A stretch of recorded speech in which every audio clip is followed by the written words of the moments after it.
እኔ አለው እግዚአብሔር ይመስገን ደህና ነኝ። ዛሬም በጠቃሚና በአዲስ ፕሮግራም በድጋሜ ተገናኝተናል። በዛሬው የጤና ፕሮግራማችን ላይ የምንመለከተው ከ40 ዓመት ዕድሜ በኋላ ግዴታ መጠጣት ያለባችሁን ድንቅ የሆነ መጠጥን በዚህ ቪዲዮ ላይ በደንብ እነግራችኋለሁኝ።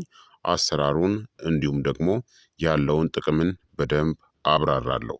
ይህ የጤና ትምህርት ታዲያ ለበርካታ ሰዎች በጣም ጠቃሚና አስተማሪ ስለሆነ ሁላችሁም በቅንነት ላይክና ሼር በማድረግ ሌሎችንም አስተምሩ አሳውቁላለሁኝ። ከዚህ ቪዲዮ ጋር በተያያዘ ጥያቄ ካላችሁም ሀሳብ አስተያየት ካላችሁም በኮመንት ላይ አስፍሩልኝ። በቀጥታ ወደ ጤና ትምህርታችን የማልፍ ይሆናል። ይህ ከ40 ዓመት ዕድሜ በኋላ ግዴታ መጠጣት ያለባችሁ ድንቅ መጠጥ ለብ ያለ የእርድናም የዝንጅብል ውሃ ነው። እድሜያችን ከ40 በላይ እየሆነ ሲመጣ ሰውነታችን በተፈጥሮ በርካታ ለውጦችን ማስተናገድ ይጀምራል። የሜታቦሊዝም ወይም ደግሞ የምግብ ስልቀጣ መቀነስ፣ የመገጣጠሚያዎች መገታተር፣ የበሽታ የመከላከል አቅም መዳከም፣ ከፍተኛ የውስጥ ብግነት ወይም ደግሞ ኢንፍላሜሽን፣ የደም ስኳር እናም የኮሌስትሮል መጠን መጨመር፣ የምግብ መፈጨት ዝግመት ይከሰታል። ይህ ቀላል የዕለት ተዕለት መጠጥ ሁሉንም ከእድሜ ጋር የተያያዙ ችግሮችን በአንድ ጊዜ ያክማል። ይህንን መጠጥ እንዴት ማዘጋጀት ይቻላል? የሚያስፈልገን ግብዓቶች አንድ ኩባያ ለብ ያለ ውሃ በጣም ያልፈላ፣ ግማሽ የሻይ ማንኪያ የእርድ ዱቄት፣ ግማሽ የሻይ ማንኪያ የተፈጨ ትኩስ ዝንጅብል ወይም ደግሞ ሩብ የሻይ ማንኪያ ደረቅ ዝንጅብል፣ ትንሽ ቁንጥጫ ቁንዶ በርበሬ። ይህ በጣም አስፈላጊ ነው። በእርድ ውስጥ ያለውን ንጥረ ነገር ሰውነታችን በቀላሉ እንዲጠቀም ማለት ነው። አንድ ሻይ ማንኪያ የሎሚ ጭማቂ እንደ ምርጫችሁና አንድ ሻይ ማንኪያ ጥሬ ማር እንደ ምርጫችሁ። ለ40 ዕድሜ በላይ ስንሆን በጣም ተስማሚ ስለሆነ ማለት ነው። አዘገጃጀቱም ውሃውን ለብ እስኪል ድረስ አሙቁት፣ እንዳይፈላ ግን። እርድና ዝንጅብሉን ጨምሩ። ትንሽ ቁንጥጫ ቁንዶ በርበሬ ጨምሩበት። በደንብ አማስሉትና ለ2 ደቂቃ እንዲቆይ አድርጉት። ከዛም የሎሚ ጭማቂ እና ማርን ጨምሩ ከፈለጋችሁ ጥቅሙንም ከፍ ለማድረግ። ከዛ በዝግታ መጠጣት ነው። ለመጠጣት ደግሞ የተመረጠው ሰዓት በጣም ጥሩ ሰዓት ጠዋት በባዶ ሆድ ነው። ሌሎች አማራጭ ሰዓቶች ደግሞ ምሽት ከእራት ከ2 እስከ 3 ሰዓታት በኋላ መጠጣት ትችላላችሁ። ከመተኛታችሁ በፊት ለመገጣጠሚያ ህመምና ለውስጥ ብግነት ወይም ደግሞ ለኢንፍላሜሽንም በጣም ድንቅ መጠጥ ነው። ይህ መጠጥ የመገጣጠሚያ ህመምን እናም መገታተርን ይቀንሳል። የውስጥ ብግነትን በመቀነስ እናም የመገጣጠሚያ ቅባትን በማሻሻል የጉልበት፣ የጀርባ፣ የትከሻ ህመምንም ለማስታገስ ይረዳል። ስር የሰደደ የውስጥ ብግነት ወይም ደግሞ ኢንፍላሜሽንንም ይዋጋል። ለአርትራይተስ፣ ለልብ በሽታ፣ ለስኳር በሽታ እናም ለቀድሞ እርጅና መንስኤ የሚሆንን ድብቅ የውስጥ ብግነት ወይም ደግሞ ኢንፍላሜሽንን ይቆጣጠራል። የበሽታ መከላከል አቅምን በተፈጥሮም ያሳድጋል። የበሽታ መከላከል ስርዓትን ያጠናክራል። እንዲሁም ሰውነታችን ኢንፌክሽኖችን፣ ቫይረሶችን እናም ተደጋጋሚ ህመሞችን እንዲቋቋምም ይረዳል። የምግብ መፈጨትንም ያሻሽላል። የሆድ መነፋትን፣ ጋዝን፣ የሆድ ድርቀትን ይቀንሳል። እንዲሁም ለጤናማ የሆድ ዕቃ ባክቴሪያዎችም ድጋፍን ይሰጣል። የልብ ጤናንም ይደግፋል። መጥፎ ኮሌስትሮልን ኤልዲኤልን ለመቀነስም ይረዳል። የደም ዝውውርንም ያሻሽላል። እንዲሁም የደም ቧንቧዎችንም ይጠብቃል። የደም ስኳር መጠንንም ያስተካክላል። የኢንሱሊን ሴንሲቲቪቲን ያሻሽላል። እንዲሁም ከምግብ በኋላ የሚከሰት ድንገተኛ የስኳር መጨመርንም ለመከላከል ይረዳል። ለክብደት መቀነስና ለሆድ ስብ መቀነስም ይረዳል። ሜታቦሊዝምን ወይም ደግሞ የምግብ ስልቀጣን ያፋጥናል። ስብ የማቃጠል አቅምን ያሻሽላል። እንዲሁም ከእድሜ ጋር የተያያዘ የክብደት መጨመርንም ይቀንሳል። የአንጎል ስራን እናም ትውስታንም ያሳድጋል።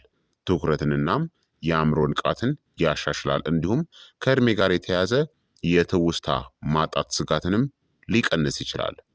እንዲሁም ይህ መጠጥ ከሰውነታችን መርዝን ያጸዳል፣ የጉበት ስራን ይደግፋል። እንዲሁም መርዛማ ነገሮችን በተፈጥሯዊ መንገድ ለማስወገድም ይረዳል።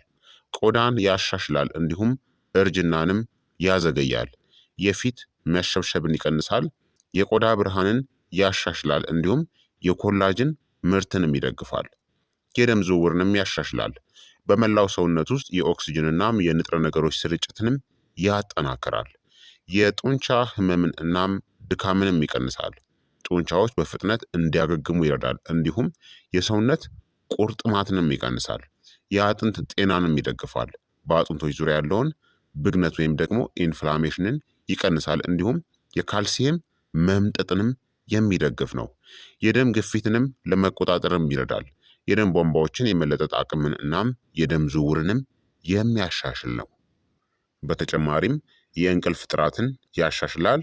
ምሽት ላይ በሚወሰድበት ጊዜ የሌሊት የውስጥ ብግነት ወይም ደግሞ ኢንፍላሜሽንን ይቀንሳል፣ እንዲሁም ዘና ማለትን ያበረታታል ማለት ነው። ስለዚህ እጅግ በጣም በርካታ ጥቅሞችን ይሰጣል። ታዲያ ከምግብ በኋላ ወዲያውኑ ከመጠጣት ተቆጠቡ። ይህ መጠጥ ከ40 ዓመት በኋላ ለምን ግዴታ እንደሆነ ልንገራችሁ። አንደኛ ስር የሰደደ ብግነት ወይም ደግሞ ኢንፍላሜሽንን ስለሚቀንስ ነው። ከ40 ዓመት በኋላ መጠነኛ የውስጥ ብግነት የተለመደ እየሆነ ይሄዳል። ይህም የመገጣጠሚያ ህመም፣ የአርትራይተስ በሽታ፣ የልብ በሽታ፣ የስኳር በሽታን ያስከትላል። እርድና ዝንጅብል ደግሞ እንደ ተፈጥሯዊ አንቲ ኢንፍላማቶሪ ወይም ደግሞ ጸረ ብግነት መድኃኒት ሆነው ያገለግላሉ። ሁለተኛ መገጣጠሚያዎችን ያጠነክራል፣ እንዲሁም የጉልበት ህመምንም ስለሚቀንስ ነው። መገጣጠሚያዎችን ያለሰልሳል፣ መገታተርን ይቀንሳል። የካርቲሌጅ ወይም ደግሞ ለስላሳ አጥንት ጤናን ይደግፋል። ለጉልበት፣ ለጀርባ፣ ለትከሻ እናም ለአንገት ህመምም በጣም ጥሩ ነው። ሶስተኛ ሜታቦሊዝምን ያፋጥናል፣ እንዲሁም ክብደትንም ስለሚቆጣጠር አስፈላጊ ነው። ስብን የማቃጠል አቅምን ያሻሽላል። የሆድ ስብን ይቀንሳል። ከእድሜ ጋር የተያያዘ የክብደት መጨመርንም ይከላከላል። ትንሽ ነው የምንበላው ግን ከ40 ዓመት በኋላ አሁንም ክብደት እጨምራለሁ ለሚሉ ሰዎች ፍጹም ድንቅ መጠጥ ነው። አራተኛ የምግብ መፈጨትን እናም የሆድ ዕቃ ጤናንም ያሻሽላል። ጋዝን፣ የሆድ መነፋትን እናም የሆድ ድርቀትንም ይቀንሳል። የምግብ መፈጨት ኤንዛይሞችንም ያነቃቃል። ጤናማ የሆድ ዕቃ ካለ ጠንካራ የበሽታ መከላከል አቅምና የተሻለ ጉልበት ይኖራቸዋል። አምስተኛ የደም ስኳር መጠንን ያስተካክላል። የኢንሱሊን ሴንሲቲቪቲንም ያሻሽላል። ድንገተኛ የስኳር መጨመርን ይቀንሳል። አይነት 2 ስኳርንም ለመከላከል ይረዳል። ስድስተኛ ልብንም ይጠብቃል። መጥፎ ኮሌስትሮልን ኤልዲኤልን ይቀንሳል። የደም ዝውውርንም ያሻሽላል። የደም ቧንቧ ጥንካሬንም ይከላከላል። ሰባተኛ የበሽታ የመከላከል አቅምንም ያጠነክራል። ባክቴሪያዎችን እናም ቫይረሶችን ይዋጋል። የጉንፋን እናም የኢንፌክሽን መከሰትንም ይቀንሳል። ከበሽታ የማገገም ፍጥነትንም ይጨምራል። ስምንተኛ ለአንጎል ጤና እናም ለትውስታም ይረዳል። ወደ አንጎል የሚሄደውን የደም ፍሰትን ያሻሽላል። የአንጎል ብግነት ወይም ደግሞ ኢንፍላሜሽንን ይቀንሳል። የአልዛይመርስ እናም የመርሳት በሽታ ስጋትንም ሊቀንሰው ይችላል። ዘጠነኛ ቆዳን ያሻሽላል፣ እንዲሁም እርጅናንም ያዘገያል። የፊት መሸብሸብን ይቀንሳል። የቆዳ መደብዘዝን ያስወግዳል። የኮላጅን ምርትንም ያበረታታል። ታዲያ ጥንቃቄ ማድረግ ያለባቸው ሰዎች ምን አይነት ሰዎች ናቸው? የሐሞት ጠጠር ያለባቸው ሰዎች፣ የደም ማቅጠኛ መድኃኒቶችን የሚወስዱ፣ ነፍሰ ጡር ሴቶች፣ ከፍተኛ የእርድ መጠንን መውሰድ የለባቸውም። ከፍተኛ የቃር ወይም ደግሞ የጨጓራ ችግር ያለባቸው ዝንጅብሉን መቀነስ አለባቸው። እንዲሁም ሁልጊዜ በትንሽ መጠን ጀምሩ። በቀን 1 ጊዜ ከጠጣችሁ በቂ ነው። ከፍተኛው ደግሞ በቀን 1 ኩባያ ብቻ መውሰድ አስፈላጊ ነው። ከብዛቱ ይልቅ ሁልጊዜ መጠጣቱ ወይም ደግሞ አዘውትሮ መጠቀም የበለጠ አስፈላጊ እንዲሁም ደግሞ የበለጠ ፈጣንና ጥሩ ለውጦችን እንድታገኙ ይረዳቸዋል ማለት ነው። ስለዚህ ክቡራትና ክቡራን ተመልካቾቼ የዛሬው የጤና ትምህርቴ እንግዲህ ይህንን ይመስል ነበረ።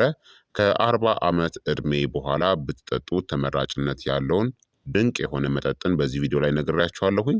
ይህ የጤና ትምህርት ለበርካታ ሰዎች እንዲደርስ ሁላችሁም በቅንነት ላይክ እና ሼር በማድረግ ሌሎችንም አስተምሩ አሳውቁላለሁኝ።